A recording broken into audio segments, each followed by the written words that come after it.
Hello guys, in today's video I'm going to show you how you can convert JSON file to CSV format with ChatGPT.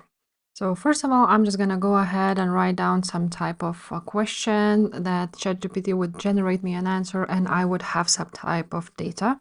For example, generate me 10 YouTube video ideas about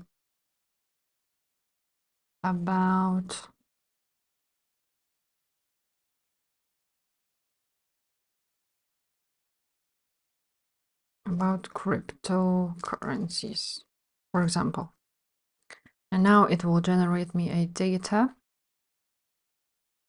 And now what I will do, I will ask convert it to JSON. Now here it is. Now this is a JSON format ChatGPT will generate for me.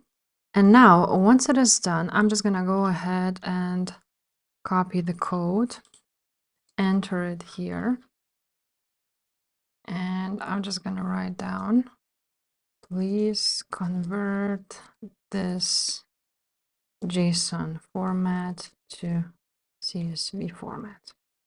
And now here it is, the JSON data converted into CSV format. And here we have it, as you can see. Now we can use it as CSV. If this video was helpful, please leave a like, subscribe to this channel, and I will see you next time. Bye.